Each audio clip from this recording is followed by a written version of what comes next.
Just to kick this off now, this is a conversation with Donna Strickland. And a very brief introduction. Donna is, yes, hi Donna. Donna is a distinguished optical physicist and a pioneer in the field of pulsed lasers. She is a professor at the University of Waterloo up in Canada and the 2013 president of the OSA National. Professor Strickland was awarded the Nobel Prize in Physics in 2018, together with Gerard Mourou, for the invention of chirped pulse amplification. Every fall, the OSA folks get interested in the Physics Nobel Prize, and there's plenty of OSA members who have reached that pinnacle, and it's a privilege to have one of those here with us today. We're going to have two moderators just doing the conversation, conducting the conversation with Donna. Steve Fantone is the founder and president of Opticos Corporation, and he's currently the president of OSA. And Catherine Calabro is an R&D research engineer with Synopsys, and as I told you before, our current NES-OSA secretary and a former ex-president of NES-OSA. And she's getting more and more active with the National Society, doing volunteering work there. So with that, I think I will just turn it over to Steve and Catherine to kick it off. Thanks very much for coming, everybody. Thank you very much, Peter. I first met Donna around the early 2000s, but really got to know her in 2011 when she entered the governance chain of the Optical Society. And I have to say that for the 4 years that she was in that, in which she was the 2013 president, it was really a pleasure to work with her. And I'm just delighted that she is able to join us today. When she won the Nobel Prize, it wasn't long after that I was able to say to her, when can you come to Boston and speak to the local section? And she had a very busy first year, but she said, I will come to you the second year. And she committed to that, and she's here with us tonight in spite of all of the difficulties that we have related to COVID. Her background, this is a very friendly crowd. I think we've got close to 70 people online right now. She's a fellow alum for many of us. I think probably a quarter of the people on this meeting tonight have an affiliation with the Institute of Optics of the University of Rochester, which not only she does, but also her husband, who has a PhD in electrical engineering at the U of R. Donna's this doesn't always come through in the narrative that you read in Wikipedia or in a biography, but she is just a pleasure to spend time with and have a conversation with. She has two children. One is an astrophysicist, and she's in her PhD program. And she has a son who does a fair amount of stand-up comedy. And I suspect by winning a Nobel Prize, you have given him a lifetime of material that he can introduce into his act. We're going to go into a brief presentation today by Donna, just to provide some of the details as far as what the experience of the Nobel Prize ceremonies are. She'll fill you in a little bit about how she learned that she had won a Nobel Prize and what that has meant to her. We're going to come back from that, and then I'm going to ask Catherine to start to lead off with some questions, and she and I will ping pong back and forth with questions for Donna. And to tell you the truth, I'm not quite sure where this conversation will go. We can cover a lot of ground. I encourage you to use the chat function if you have a specific question, and we'll try to fold that into the talk. Peter's going to have the hook at the end to say, okay, we've tired out our speaker enough, and try to bring this to a close, and maybe he'll have a few more closing remarks. But Donna, I'll turn it over to you, and I'll first start by thanking you for appearing tonight with us. So over to you, Donna. Well, thank you, Steve. It's hard for me to say no to Steve, so that's why I was going to be in Boston tonight, but couldn't quite make it. I did say no to Steve because he did ask me to give my talk online, so I said no to that. just because I actually do feed off an audience. And so it's hard to give a talk this way. But now I'm going to give a talk. I think Peter's going to show it for me, right? And, but this is not the science talk. I'm still refusing to do that. But we're going to bring up pictures here pretty soon. Okay, so, all right. So this is me giving my Nobel talk. You have to actually give a talk if you want to pick up your Nobel Prize. This is in Nobel's will that you must speak. Now they actually do let other people because Art Ashkin couldn't come. So, but you have to have somebody give the talk on your behalf. So this is what I said. You can see my talk online on YouTube. So anybody who doesn't know what I did to get my PhD can find it on YouTube. And I think it would be a better way to see it than me giving an online talk. So you can go to the next one.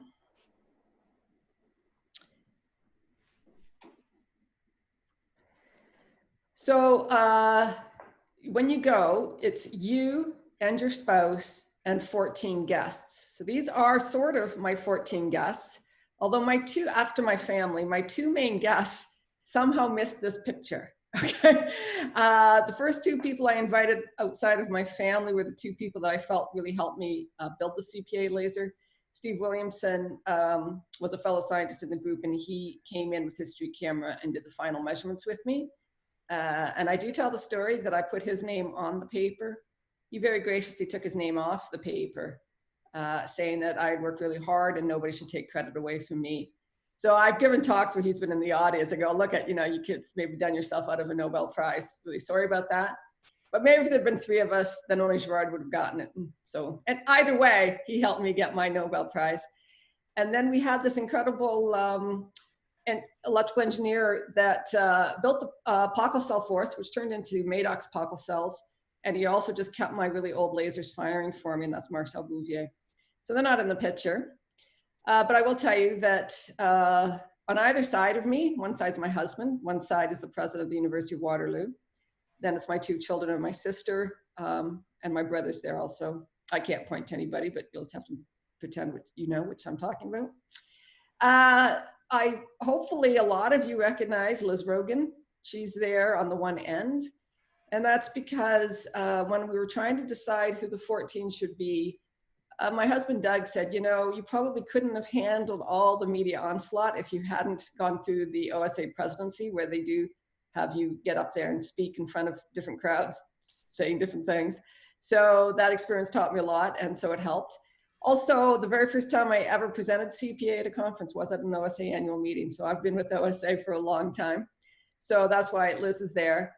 For those of you that are Rochester grads like me, the University of Waterloo asked for 3 of my spots. And so I said, yes, I would give them 3 of my spots. But I said, then Rochester also gets 3 spots, because that is where the work was done. So the Scott Carney, who's the director of the Institute now, came to represent the Institute. The president of the university, Rich Feldman, is there in front of Scott Carney. He's a philosophy professor, and I think he was only president for like a year and a half. So he just sort of lucked in there because he really quite enjoyed himself over there. And then the other person from Rochester is Mike Campbell, who is the director of the Laser Lab. I did actually ask Bob McCrory, but he turned me down. He was the director of the Laser Lab when I was there. So he retired just 1 year too soon. Anyway, and then there's also Livermore is there because I worked on CPA lasers at Livermore. Yeah, that's everybody that's there. So, I will point out though, 2 things. One, you'll see that I'm not wearing my Nobel pin in my dress. And this is because when I was getting dressed, I knew the men would all have the Nobel pins, but you get buttonholes when you're a man. And I thought, surely they don't ask me to poke a pin through a very expensive ball gown. So I did not put it on.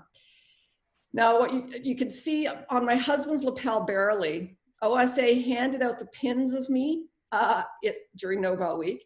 Now you'll see that Liz is not wearing the pin that she handed out of me into her ball gown, but my husband is always in his lapel. Anytime he accompanies me anywhere in the world, it doesn't matter if he's wearing a suit or black tie, he's got that OSA pin of me in his lapel. He is trying very hard to be the proudest spouse. He's not being outdone by any female spouse, let me tell you. He's there. All right, next slide. So this is the actual event. It does take place in the Royal Concert Hall in Stockholm. So you'll see in the greenish blue chairs, that is the royal family sitting there, or at least the main four. So it's the king and his wife, the queen. It's the crown princess and her husband. The brother, the prince, and his wife sit front row center, but you can't really see them in this picture. The 2018 Nobel class sits in the 8 red chairs, right? So each year, the red chairs are the new crop of Nobel laureates. You will see that Gerard is first. Art Ashton would have been first because it goes physics, then chemistry, and then physiology, economics. We didn't have literature. So Art's son is there, second row on the right. He wasn't allowed to sit in a red chair because he's not an actual Nobel laureate. The people behind us are previous Nobel laureates. The people behind the royals on the right hand are the Royal Swedish Academy people. The woman in the pink dress is from literature. Apparently she always likes to have a signature outfit on, and this was her last year, so she really outdid herself. You'll see there is an orchestra up above. Between each award, there is a musical interlude. And actually we march into music, and we were told what piece of music to listen to know when we would be marching in. I think that's, I should say, if you look at the crown princess and just go down to her feet and into the crowd, you'll see a gray-haired woman with a gray outfit. That's my sister. And so that's where my family is sitting. So family gets to be very close. The rest of your 14 guests are not close, but the family is there because when you're done, they get to come up on stage and be photographed with you in the medal. Okay, next one. What's coming next? Oh, here we are. Okay, so after the ceremony, there is a dinner banquet, and you will see I am walking in, and we, after everybody else is seated, then the central table is marched in, led by the king. Again, everybody in physics know physics is first, and also Royal Swedish Protocol says that you sit boy, girl, boy, girl. So that is why I'm the one who gets to help lead the parade with the king, and I got to walk in with the king. Okay. And there I'm having fun with the king. Now you'll see I've got my Nobel pin on my dress. And this is because when we were in the lobby, all waiting to go in our respective Nobel cars, all the men, of course, had their pin in their lapel thing. And I said, no, I shouldn't have to like possibly ruin my dress. And then down comes Frances Arnold wearing Oscar de la Renta, and she has the pin in her dress. And I went, really? And she goes, yes, Donna, really, get it on. So I ran back up to the room and stuck the pin in my dress. So that's why. But anyways, I'm having a great time, as you can tell, with the King of Sweden. All right, next one. Okay. I got asked, I was told by Steve that I would be asked about my red dress. And actually about, I don't know, a year ago, I was at my other alma mater, my undergrad school, and I was being followed around for the whole day by a reporter from the Toronto Globe and Mail. I also had my communications person from the university with me. She's usually there when media is there to make sure I don't say something too stupid. And he asked, and I answered before she could tell me what the right answer is. He asked what was my favorite media coverage. Now, she was mad that I answered the way I did because she says, Donna, you were on 2 different BBC radio shows. You have blah, blah, blah, blah, blah. And I said, no, it is the UK Daily Mail is my favorite media coverage because I just liked it. I liked being told I was glamorous. And I think, when I think about it, it's because, you know, I think my whole life, people have told me I'm smart. And I'm talking about what I did for the prize is sort of like my job. But, you know, never having been told by anybody that I could possibly be glamorous, this really said I went above and beyond my normal to get to even close. I also know this is a poke at this lovely Princess Sophia. She used to be a model before she was a princess. And of course, she's obviously half my dress size and she's half my age. So there is no reason to compare us, except that you'll see that we wore very similar red dresses. Anyways, love that Daily Mail article. Okay, next one. So now, that's December 10th. And then there's an after party that the students, and each year a different Stockholm University vies to be the one who does the after party. And then they try to get as many of the Nobel laureates. I mean, a lot of them are quite old, so they don't all go. And then, because we don't get there until 1 in the morning. But I did go to the after party, no pictures. Okay, So this though, once you're 14 go, you and your spouse get invited to the palace to dine with the royal family, and here they all are. So you'll see on the far end is she's now wearing gold. The one wearing sort of her gold dress there was the one wearing red before. So now you're supposed to practice, and you're supposed to say Your Majesty, of course, to the King and the Queen, and Your Royal Highness to all the others. I, of course, am not really good at this, especially when I'm nervous. And I get down to her, and instead of saying anything like Your Royal Highness or hello or whatever you're normally supposed to say, I just said, I'm glad to see we're not wearing the same dress tonight. And she agreed with me. Her husband beside her, though, is my dinner date for that night. Yeah, it's all right, you can go ahead. Oops, not so far. Go back, go back. There, this one. So he was my, we can't, okay. So he was my dinner date, and this is the dining room in the palace in Stockholm. Really quite an amazing place to eat at. All of the royal family, so I was across from the king this time. The king sat beside Francis Arnold this night, and I sat beside his son and talked his ear off. And they all have special forks there.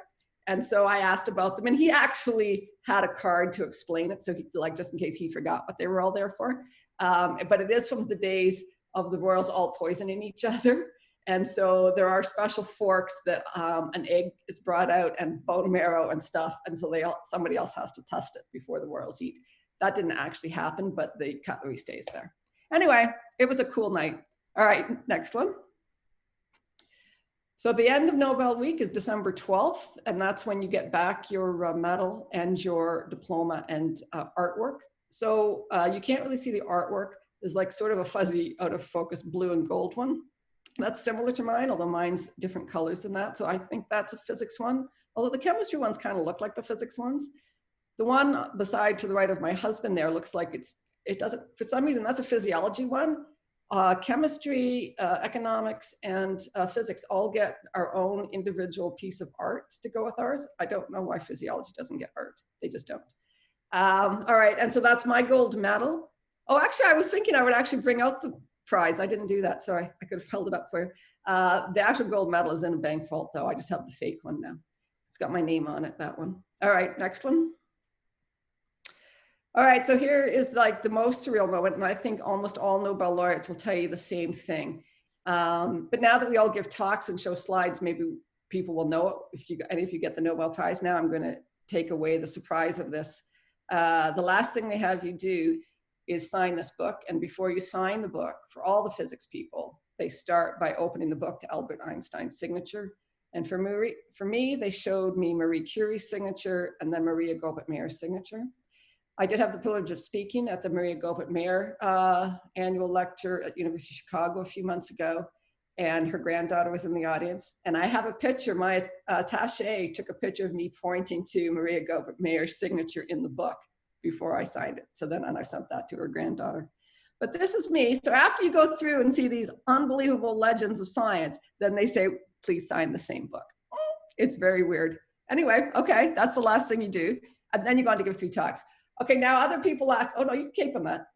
People ask, how does your life change when you win a Nobel Prize? So there we are with the Pope. That's how your life changes, because how could anybody get in to see the Pope? Now, I probably shouldn't say this, especially as a Canadian talking to a whole bunch of Americans, but I'm just going to say it anyway, because as Steve knows, I just say anything. The person who arranged for us to get in to see the Pope, after we got these pictures, and he was there too, and he got a picture with the Pope again. He sent a picture of Donald Trump sitting where I'm sitting, and he was by himself, he didn't have somebody with him, and the Pope sitting pretty much exactly like this, okay? And so I see this picture, and then I email back to him and Gerard and going, well, that kind of takes away from how special this photograph is for us. And Gerard said, no, Donna, now if you look with Donald Trump, the Pope is not smiling, but with us, the Pope is smiling. So that's my picture with the Pope. Okay, one more picture, just in case the Pope doesn't float your boat. Although I have to tell you, my Jewish husband always shows the picture of him with the Pope. So, you know, it's still something just to get to go into the Vatican and see the parts of the Vatican most people never get to see. Just in case you don't recognize him, this is Brian May of Queen. He runs an incredible meeting called Starmus, where he gathers Apollo astronauts. So not only did I get to meet Brian May of Queen, I actually got to meet Apollo astronauts who have stood on the moon. So this is how crazy my life has become because I've won a Nobel Prize. So that's the end of the show.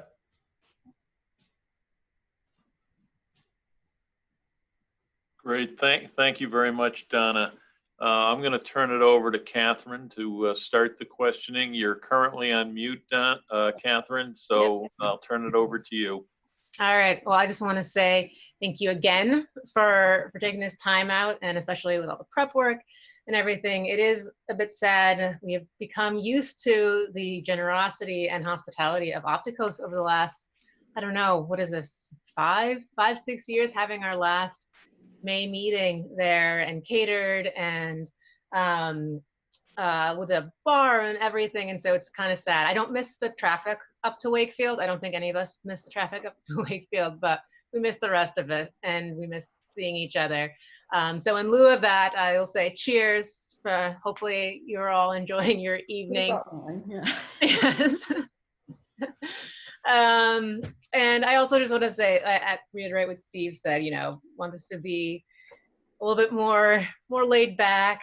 For some of it's the first time we put clothes on, real clothes, work clothes on in a long time.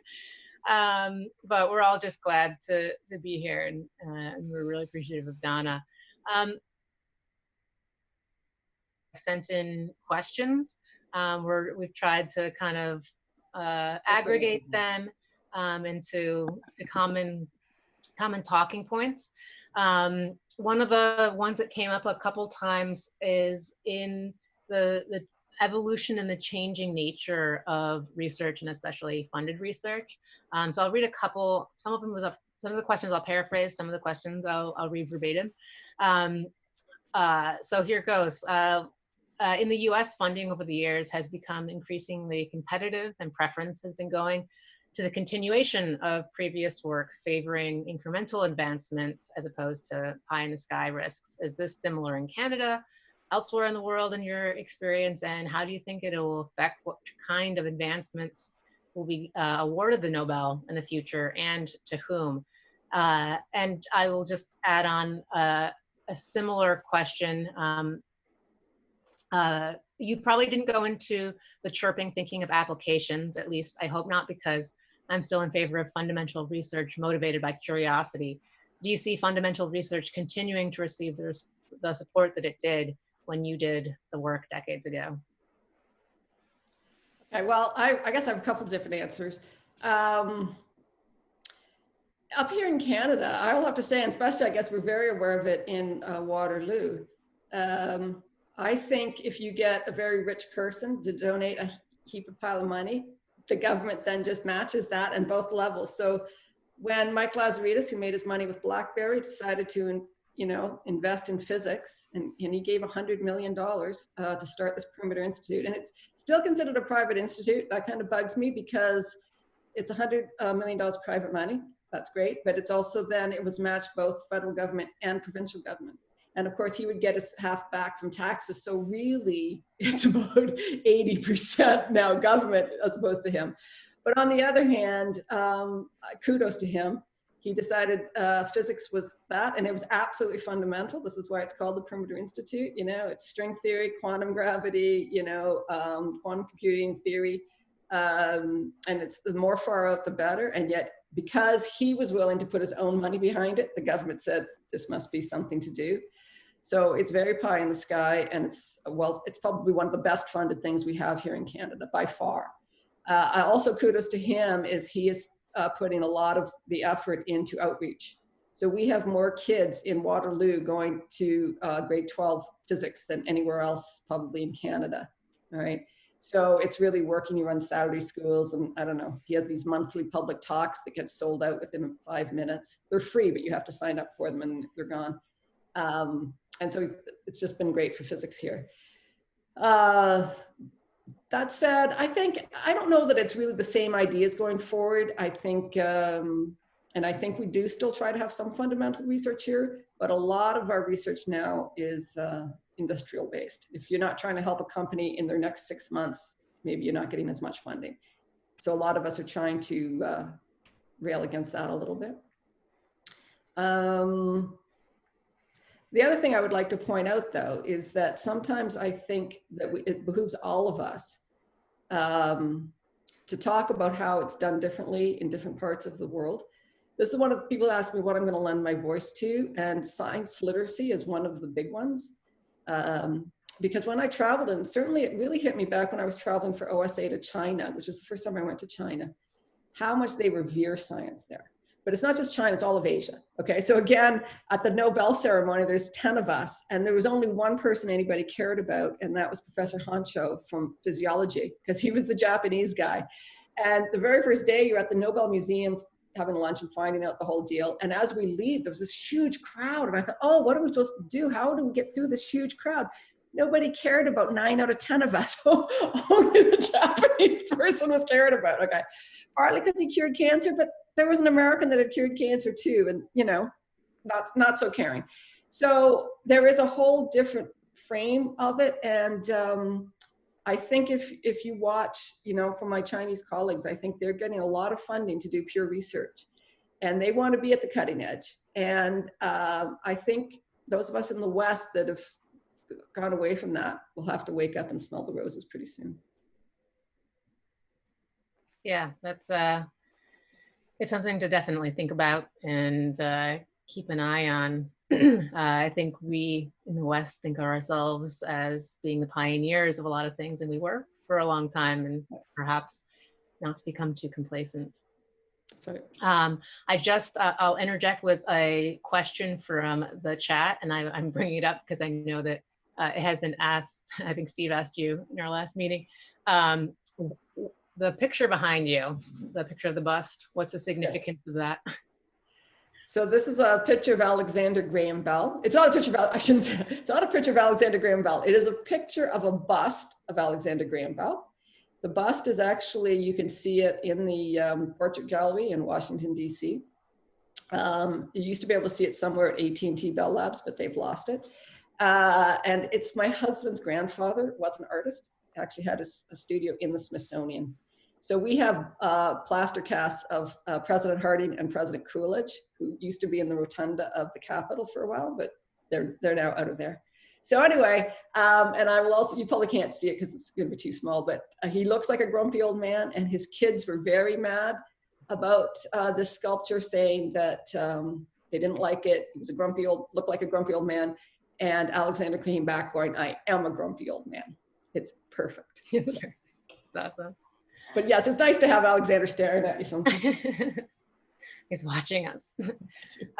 Some of the things that you mentioned, it made me think, and reference one of the other questions is, I know when it comes to education outreach, and especially when it comes to education outreach for females in the sciences, there's always the question of what got you into science? What made you interested? What took you from the level of thinking science maybe was cool to maybe, you know, they say females aren't interested in science after middle school or high school. So what was that spark of interest that got you into science and how helped you stick into science that maybe some in, you know, the cultural in Asia, you know, it's just more of a thing for them?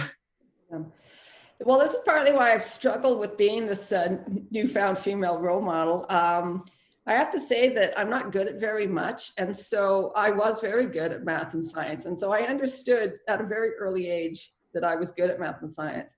I also was one of those geeky little kids who actually liked the end of summer vacation and got to go back to school. I just knew I belonged in school.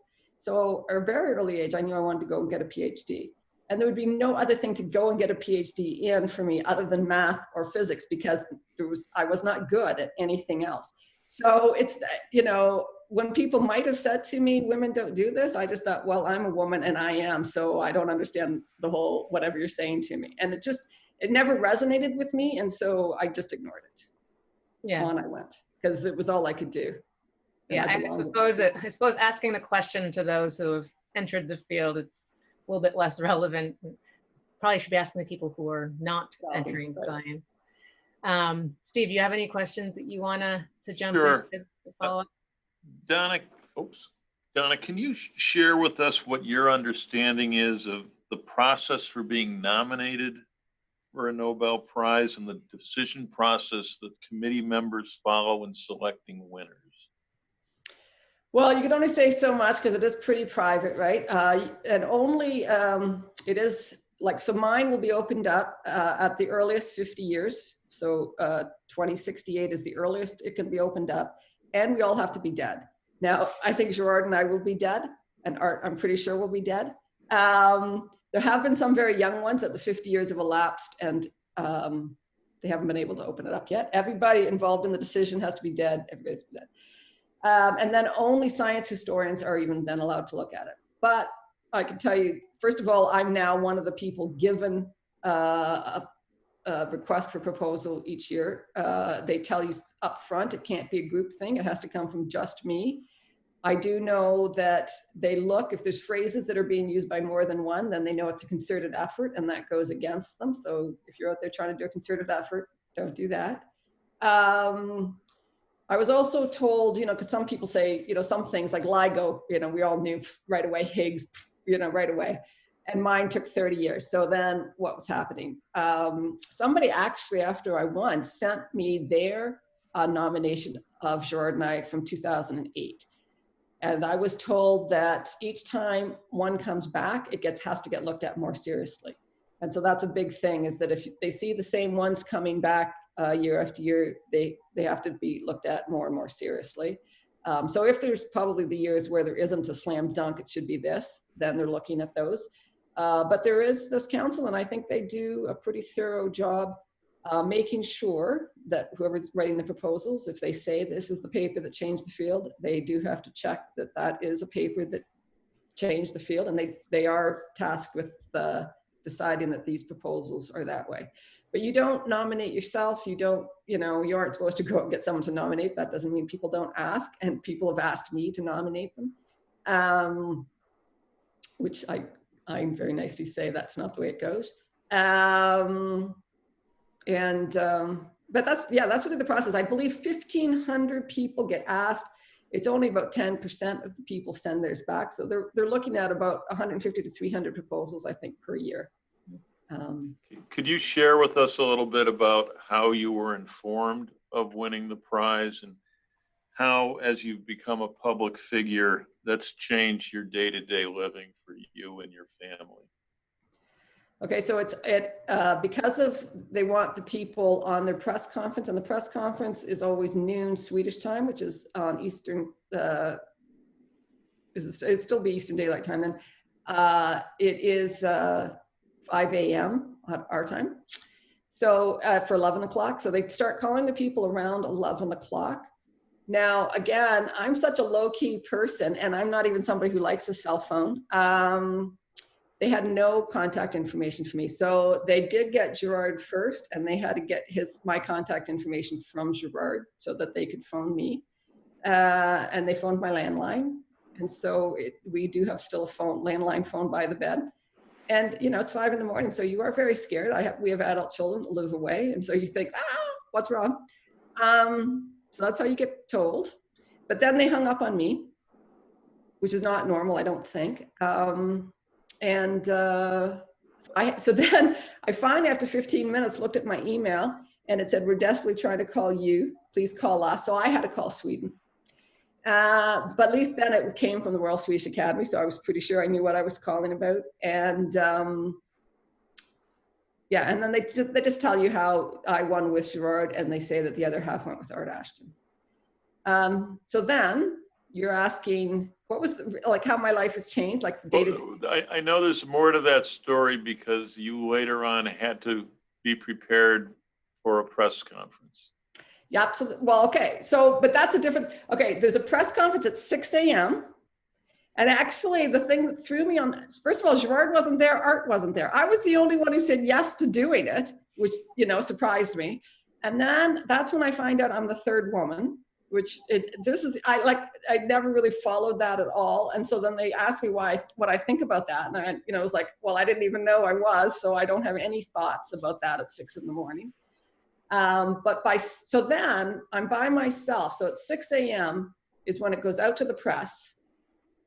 And that's when I could not believe that my phone, I believe the press are told at 5, at like the half hour before that.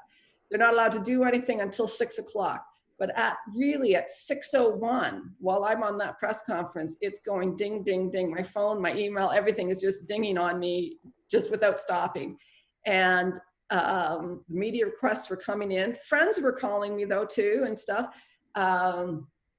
And so finally at 7 o'clock in the morning, I think somebody woke up at the University of Waterloo. Nobody, of course, it's not, I think Stanford waits each morning to see if someone's got it, but not at the University of Waterloo. So the president had to be found. The communications person finally said, I'll take over. That's great. Because I was having my bathroom redone. The Reuters photographer showed up at 7 a.m. My neighbor from next door showed up with flowers. Like, how does he even find flowers? I don't even know. This was probably by 8. This is probably about 8 in the morning now. So I'm talking to my neighbor. I've got my Reuters thing. The plumber's asking to turn off my water. And I say, yes. And then the president, somebody at the university tells me there's going to be a press conference at the university for 1:30. I'm to come in at 1 to meet the president and take me from there. And when I meet the president, he says, is there anything I can do for you? And I said, get me a cup of coffee. I've got no water in the house and I'm desperate here because I've been just nonstop going. I don't know how many interviews I'd done by then. And I did interviews straight until 6:30 at night with just everybody, like 4 different BBCs and NPR and the American things and the Canadian things. And I don't know, they were just everywhere. So that was kind of crazy. And now that you're a public figure, how has that impacted your daily life? Well, now with COVID, it's gotten a lot quieter. I mean, obviously, I was almost scared to look at my calendar in February. I was only going to be home about 3 days a month up through middle August. And so it was really getting me down a little bit that I was gone that much. It's very tiring just to go, go, go, go, go. But there's other things. I mean, I'm helping plan this meeting, sort of a OSA IPAC meeting up here in Canada. And we were talking about, should the funders come in at this point? And then we're talking about who the new president of NSERC, which is be like NSF in the States.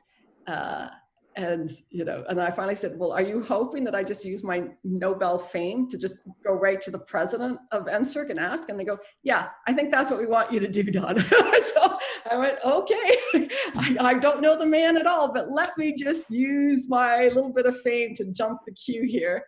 So I try not to use that too much, but I have used it sparingly. But yes, I mean, it is. I think this is one of the strangest things, is that I'm no more knowledgeable, I'm no smarter, I know anything pre and post winning the Nobel Prize. And so many people now want my opinion that couldn't have cared less before. So you're left going, okay, I can give you my opinion, but like the 70 of you are listening to me now, only because I won a Nobel Prize. So that's the weird feeling. Back to you, Catherine, for a few more questions. Well, I just say we would have listened to you, and we love talking to you in any case. I mean, you're a previous OSA president. That's great. Yes. I would say the optics people, always treated me very well. But the rest of the world. Speaking of the OSA, I think, there's been many, as I think Peter mentioned before, many OSA members who have been inducted into this club of the Nobel laureates.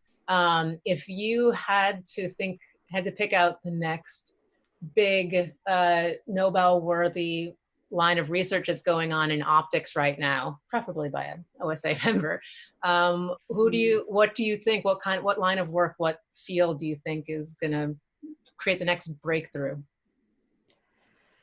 I don't know, because obviously when I'm thinking about writing the proposal myself, I'll probably write one for optics, right? This is why when people from outside of optics send me, I'm thinking, well, it's not my field. How would I know if you're really the one? So I don't know that I really want to go out on a limb publicly and say what it would be, but I can see that the ones that people are talking about and make sense to me are probably still the quantum optics ones. I think there's enough in this second generation of quantum mechanics now. And I think, you know, whether it's the optics one then that would win out or not, I don't know, but I think it's probably going to be in that. But I mean, there's other cases. The slow light is one that comes to mind. And of course, I am a postdoc from Paul Corcoran's group, so I'm always going to say out of seconds. Mm-hmm. Yeah, awesome. All great candidates. So I did want to take a minute, kind of talk about the elephant in the room, which is this pandemic, which has obviously completely turned everyone's lives upside down. And in no small way, it's definitely affected research institutions, graduate students and their work, education. In what ways, as you know, as a teacher, as a professor, as an educator and a mentor, have you seen things change? And do you think, what things do you think are going to go back to normal, and which things do you think are going to be fundamentally different after this? If you could go out on a limb. Just for the research, because I don't want to go beyond what my own thing is. That's okay. Yes, well, I think one of the things will come, I think a lot of us have started to, we're always toying with the idea, should we go more online, should we not, you know, this has forced the issue. And I also think once people have put the effort into it, I think the first time out, it had to be done, you know, because everybody was sort of midterm when they had to do it. But we're looking like for the first year classes, at least that are the large classes, there's no big enough rooms to take these big first year classes and have them far apart, right, 1/4 size or something. So they're going to be offered online. And so I think people are taking the summer to try to do as good a job as they possibly can for those. And I think if they do a good job, and I think you can do a good job, and I think people are finding ways that it can enhance the experience. And so whether it's always stays online or whether it becomes an enhancement for how you can work with it, or that if you miss a class, there is one version of the class that you can get online. I think there will be things going forward that are good. For my own personal thing, I have to say that my grad nonlinear optics course stayed on the books, but nobody was assigned to teach it because it's the undergrad chair that assigns all the teaching. And so he knew that I was no longer teaching because I was just out there in the world. And so he knew, so as far as he was concerned, then it just wouldn't be offered. But the grad course people weren't told that nobody was going to teach the course. So when this happened and all of my travel came to a grinding halt, actually MIT in Boston was one of the first trips that got canceled. I was supposed to be in Boston in March. Then, you know, everything got canceled. They said, look, we can't get in the labs anymore. What are we going to do? The experimental students need something. So I stepped up and said, all right, since my grad course wasn't even offered, the experimental students have nothing to do. Let me teach a course. So I'm actually back teaching, and I'm finding it quite difficult to teach online. Wow. Hopefully I'll learn. Yes. Donna, we have a couple of questions from the audience. One is, when I visited the Nobel Museum last year, there was an interesting tradition of laureates signing their names to the bottom of a museum cafe chair. I was pleased to find yours. Does she know more about the background of that tradition? I don't know. I mean, certainly they ask you to sign it, and I hope she might not have noticed who we signed the chair. I don't think Gerard understood whose chair he was signing. The only other, I think she's the only other woman, Canadian woman to win a Nobel. She won in literature, is Alice Munro. She had cancer at the time, and so she could not go herself. So even if you don't go, so Art Ashkin, who couldn't go, they will send him a seat to sign. And I think because they don't want to possibly lose anybody's signature, they send you a brand new seat, okay? Because there's many signatures on one seat. So Alice Munro probably thought it's one signature per seat. So she was right in the middle with a nice little, I don't know what she wrote on it with her name. But I think it was because she's the only other Canadian woman to win that they asked me to sign it, and Gerard and I signed the same chair. Gerard, I'm sure, just signed the chair. So I do, that's one of, like when I'm doing the slideshow of Nobel, if I'm in Canada, that's one of the pictures I show holding up that seat. But no, it goes back all the way. But why, who decided that we should all sign these chairs? I don't know that. Okay, and another question is from an alum of the Institute of Optics, which asks, what motivated you to attend the Institute of Optics? And they speculate it has to do with the similarity of temperature between, and I'm not sure I'm pronouncing this correctly, your hometown of Guelph. Okay, and Rochester.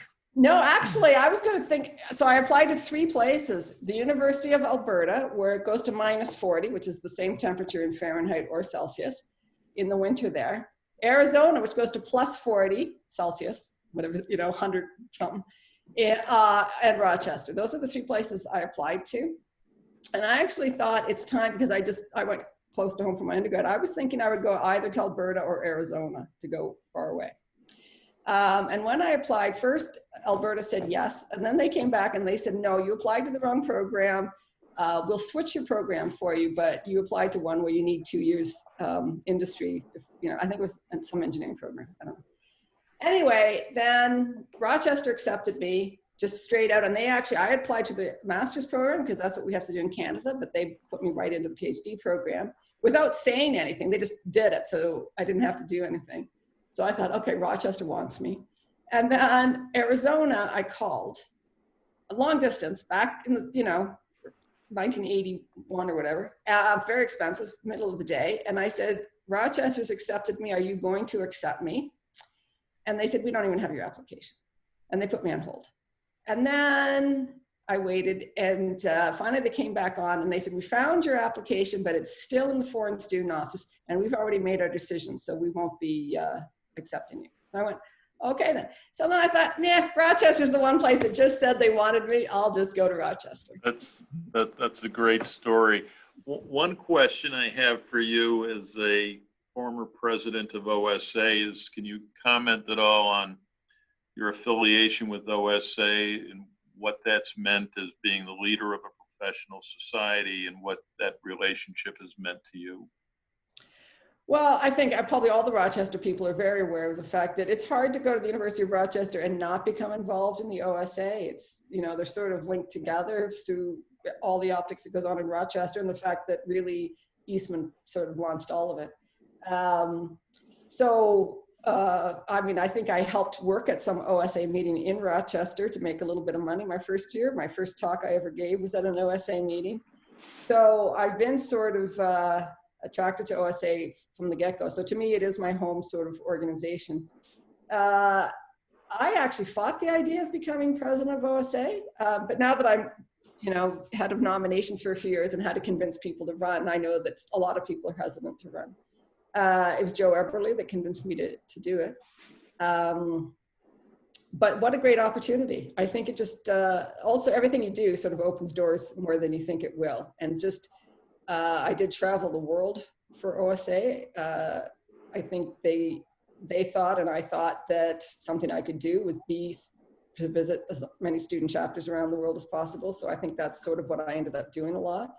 It was just sort of eye-opening to see how different institutions do things, how different countries view things.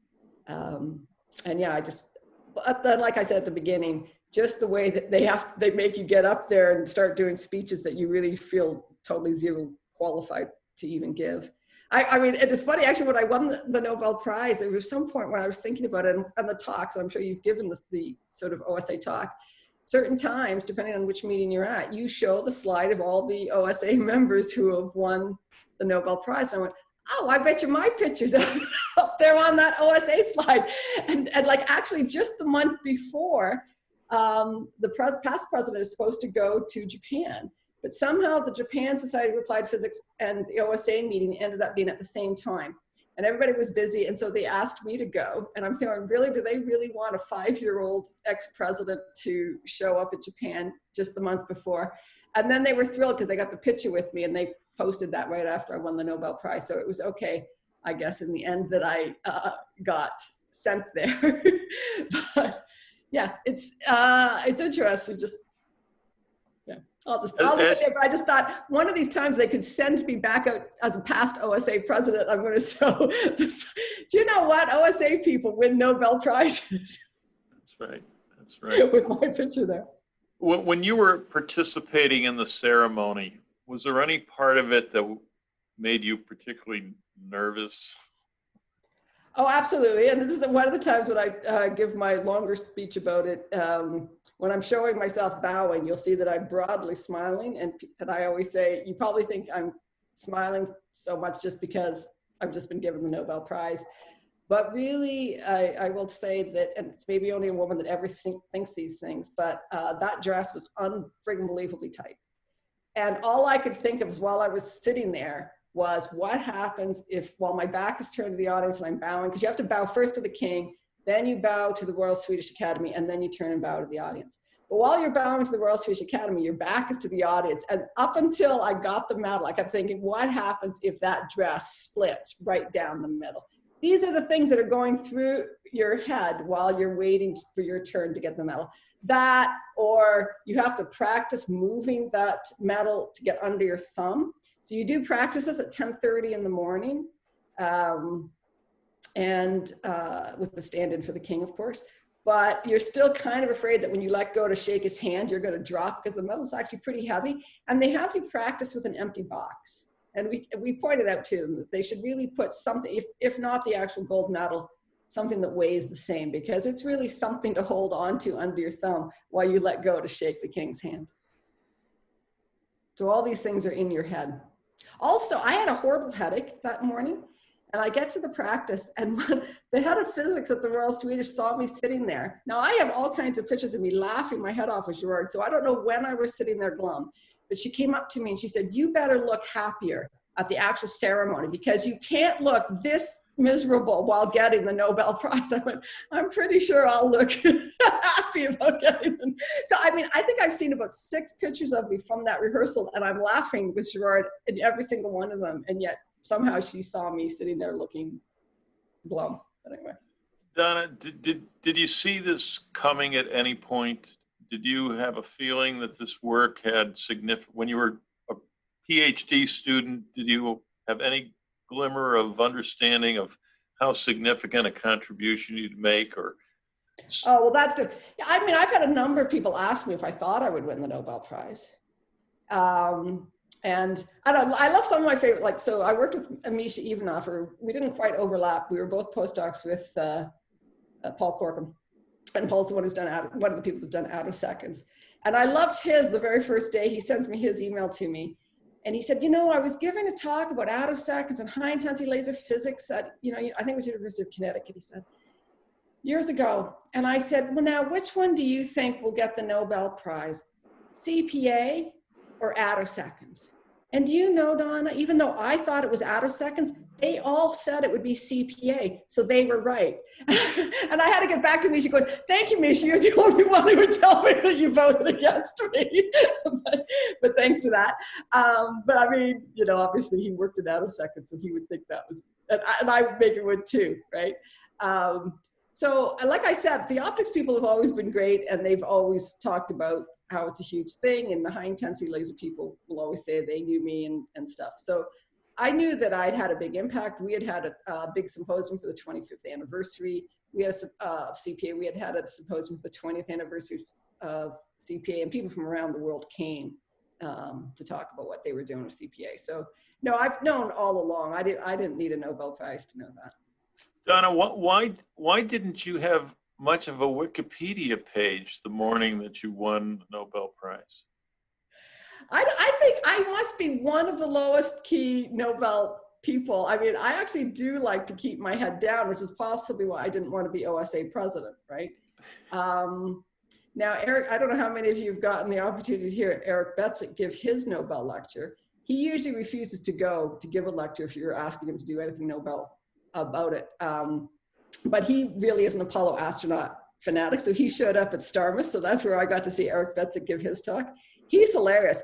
He stands up there and tells you how he was unemployed when he did his research. I don't know if anybody knows the story, but he had been at Bell Labs, and with so many scientists at Bell Labs, he got let go. And, he was back working at his dad's shop or something. And yeah, so, but he had the idea for super resolution microscopy while he was unemployed. And he did it with his friend in the friend's basement, because he said, my friend was smarter than me. he actually took his equipment with him from Bell because we got offered to take the equipment. I thought, what am I going to do with optical equipment in my dad's shop? So he goes, I was too stupid. I didn't take all my equipment. But he gives a funny talk. So, you know, I thought, okay, there's somebody that's maybe even lower key than me. So, but I don't know. I like to keep my head down. Catherine, I'll give you the last series of questions before we turn it back to Peter. Okay, thanks. Yeah, we'll want to give a chance for a couple people to pop in some interactive questions. On a personal note, for all those who are parents, we know that our kids are eternally unimpressed with us. How do your kids feel about all of this? Happens? Well, okay, so, you know, and I pointed out after this too, it was a few years, it was, you know, possibly, I think it was even before I was OSA president though. Somehow fame came into this dinner conversation and I said, well, you know, kids, depending on how you define fame, I am famous. I said, if you define it that people around the world know who you are without ever meeting you, then I am famous. I said, there's a lot of people that work in high intensity lasers that know my name. And both of my kids who, I don't know, teens, preteens at the time going, okay, mom, if that makes you feel good to say you're famous, you feel good about it, right? So then after I won the Nobel Prize, I said, can I say I'm famous now? I said, okay, now we agree with you. Yeah, you can say you're famous. Although I think Hannah traveled with me to China. She traveled with me to Australia. She traveled with me a lot, like usually one big trip a year I would take her. And she was surprised at how people wanted to have their picture taken with me when I was in China. So then she sort of came around a little bit more, even without the Nobel Prize. But certainly after that, yeah, it changed. That's awesome. All right, Peter, do we want to ask for a couple hand raises or we'll get some questions? Yeah, we could certainly do that. We could transition to the Q&A section and we'll see how this works. So if anybody has a question they'd like to present, to say to the group and to Donna, by all means, use the hand raising thing, which is by the way, in participants at the very bottom. And then trying to describe this. Okay, so Steve Smith has raised his hand. So let me see if I can figure out how to acknowledge right him. there with the hand. Where? Up with the list of right under Peter Clark. Oh, there we go. So unmute. Okay. There you go, Steve. I'm just wondering, is my audio quality acceptable for everyone, or? Okay, it's all right. All right. Well, Professor Strickland, I just want to thank you again for coming, and I do want to remind you we met at Photonics North in Montreal, I think 2 years ago, and I thank you personally for doing CPA. It was not only great for science, it was good for me personally because I was selling a lot of amplifiers for coherence. So I was able to put my kids through college thanks to you. And wasn't in Quebec City? I do want to remind you, I did say, I'm sure you're going to be rewarded for this someday. So, okay. But I was not on the committee though.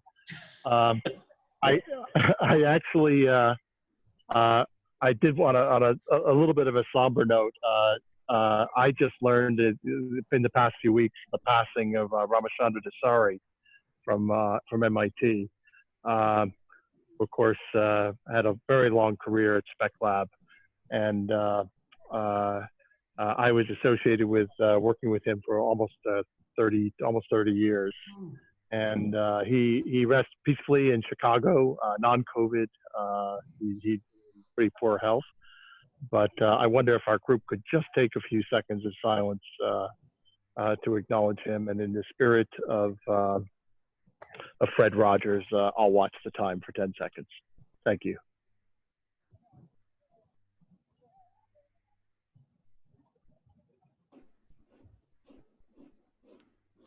And thank you very much.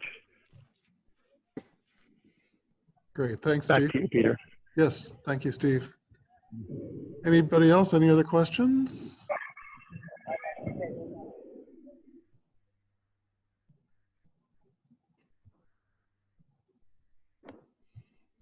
I don't see any. David Lees is asking a question. He's raising his hand. Okay, it hasn't shown up here. Sorry about that. He's Oh, I waving see. it on the Got it. screen. How about that, David? That was a wonderful talk, Donna. How much of your time do you have to spend beating off people who want to collaborate with you since the Nobel? No, I wouldn't say anybody. Nobody's really come wanting to collaborate with me. And in fact, it was so funny that the work I'm doing on multi-frequency Raman generation, I've gone around saying, you know, I could really use theoretical help. And then I was at the University of Toronto and I said, well, now that I've got a Nobel Prize, maybe someone will say yes. And so Daniel James said, yes, he would now work with me. So maybe he would have said yes anyway, but, you know, and I'm collaborating if I ever get back in the lab. And why is his name just gone from my head right at the moment? Because this is the way my brain works. Cornell, femtosecond laser guy. His name will come to me. But he agreed just the week before I won. So luckily, I know that for sure he just wanted to work with me. And not because I have a Nobel. No, I wouldn't say that. You know, it's more, a lot of people want me to do something like this, but for every single classroom in the world.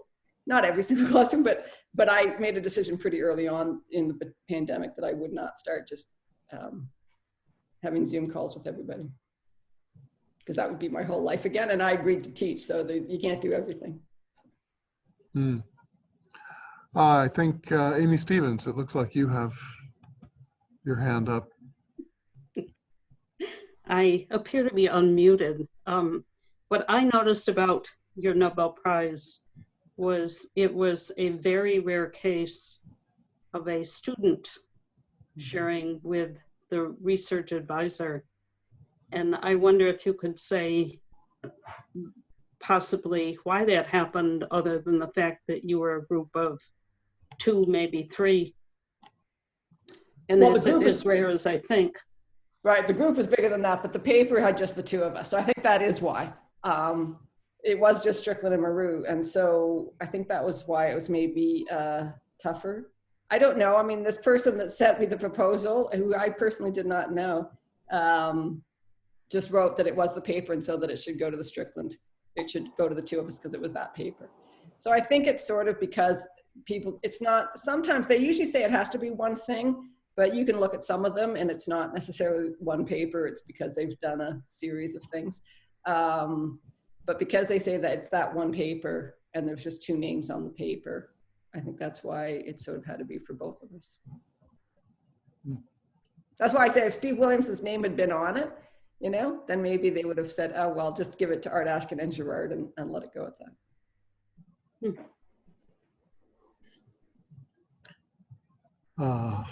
So Donna, they picked the darkest time of the year to have you go out to Sweden, didn't they? Well, that's because it's the anniversary of his death, yes. Okay, that's the reason for December, huh? Yeah. Yeah, that is why it's December 10th. And it's always December 10th. It doesn't matter what day of the week it is. It's always December 10th. Right, okay. Yes, it would be nice. I was supposed to go. This is one of the trips that I was a little sorry they got canceled, is that I was supposed to be in Denmark in April, and then I was just going to take a few days vacation. Although then once they knew I was coming, the Nobel Foundation was going to have me speak there. But and I'd gotten to know Canada's very lovely ambassador to Sweden. And she invited me and my husband to stay at the official residence. And we were just talking like a couple, you know, sort of early March. And she said, no, Donna, it's just every 12 years it gets redecorated with the new Canadian furniture and new Canadian art. You'll be the first overnight guest, you know. So I was going to see it in some daylight. And so I was looking forward to having 3 days in Stockholm just to have a little bit of a break, but that didn't happen. Oh. I know. Now, I mean, her term is up this July, so I won't know the next ambassador. So.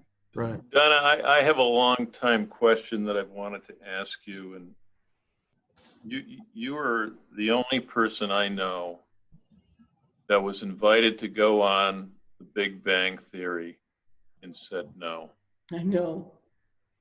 It was sad, very sad. You know, because right away my cousin said, oh, it would be great. And I said, I think it would be great. You know, but the problem is they only asked me 2 weeks before. And you'll notice that the ones that went on it were all sort of LA based. And so they didn't have to travel. So they just had to be there that particular Monday. And two people had already said yes to that Monday. So it had to be that Monday. But I was already scheduled to go to the Canadian Parliament, and I was being honored. Unlike, unfortunately, President Trump does not want to honor the Nobel laureates anymore. But so there's not, because there's not multiple Canadians winning usually at a time. There's no thing like usually there used to be the White House dinner for all the many, because there's always many American laureates. But I did get to have a lovely lunch with our Governor General, and that's where the official residence is, really with the Governor General. And then Parliament honored me that day. So I couldn't really, say, no, I'm not going to be honored by Parliament, so I can be on the Big Bang Theory. But my husband and family are quite upset that I picked that. We did get a swag placement of an OSA coffee cup in a scene of the Big Bang Theory once. There you go. Speaking of other Nobel winners, I'm assuming you've met several of them. Is there someone that stands out that you've met, and is there someone that you wish you could meet now that you're in the club? Do you have like conferences of all just the Nobel? I'm trying to think about that. The one that I remember that was funny, and so yes, where I've met a lot of the physics ones is that there is a yearly meeting, which is called the Nobel Lindau meeting. And this is again a cousin of the king two generations ago, started this meeting in their place in Lindau, Germany, where that person 2 generations ago had decided he wanted a botanical garden, which you cannot have in Sweden. So they took over this island that's in Lake Constance, in between Austria and Germany and Switzerland there. A very beautiful spot. And it's a lovely week. They treat you lovely. They bring 500 and some students in to see you. We had like 30 laureates. And we stay on one side and all the students, so that when, in the evenings at least, we have time that we're not just being asked a lot of questions by the students. Which is, it's great all day long, but then after a while, you need some time away. And the one that was really funny, because I knew that I was going to be asked for my photograph a lot there, and you are. But before that, at the opening meeting, Brian Josephson showed up, and my husband's PhD had to do with Josephson junctions. And he goes, I can't believe I'm meeting Brian Josephson. You've got to get a picture of me with Brian Josephson. So I went, okay, I get it. So when they ask for me, I'll get it, that we're all going to have pictures with each other. So he was quite excited about that one. But I have to say that Art MacDonald, who was the Canadian that won before me for physics, he won 3 years before me. We had never met. And so we got to know each other at that meeting and met up. And he arranged for us to meet with all the Canadian students that were there for one lunch hour. And so that was quite nice to do. It was very funny because he said, now, Donna, I don't know that I can really get it in my schedule, but they say that, you're going to be there. And so I thought it was going to be my chance to meet you. So I'll come to Waterloo if you really think it's important. And I went, I have no idea what you're talking about, because I'm not going to be in Waterloo then. I'm scheduled to be. He goes, well, then why are they telling me I'll meet you? Don't listen to them, because it's not happening, whatever meeting you think you're coming to. So that's another one of the ones that got canceled this year. And this year it would be all of the sciences. So first of all, I wouldn't be the only woman, because you're very aware when you go to the physics Nobel Lindau meeting that I am the only living female one. And my husband unfortunately got sick while he was there, because I said, okay, you signed up for every one of those spousal things. I want you to be the only man with all the women, just so you know what it feels like to be the only man with all the women. And he was looking forward to it. They had a few good outings, but then he ended up being sick in bed most of the time. So we were looking forward to going back. He thought he should see what he missed. And I thought, well, now I have the lay of the land. And so, because I sort of thought I had to sign up for everything. And the other older laureates were going, Donna, you don't have to do absolutely everything. Because I was running to a lunch with these students and a walk with those students and a talk with these students, because I thought I was supposed to say yes to all of it. And they went, no, you don't have to say yes to everything. So I was ready to go back and pace myself. Well, that's great. Donna, thank you so much for your candor and your openness. And I feel like we all know you a lot better after this hour. Thank you. what a great experience. And those photographs, wonderful. I'll never forget that dining room. Exactly. It was like a fairy tale. That's amazing. Yeah. So, all right. Steve, Catherine, thank you both very much. Any final comments from either of you, or shall we just sign up? Oh, I see applause happening out Yes, there. there's applause. There's applause. Okay, Thank you, all. Dan. Thank you so much. Thank you. Yeah. Thank Thanks you a lot. for everyone for attending. Yes. Sorry that I didn't actually get to see you all. Yeah. Bye. Thanks again, Great. Donna. So Okay, long. We'll bye. sign Bye. off now.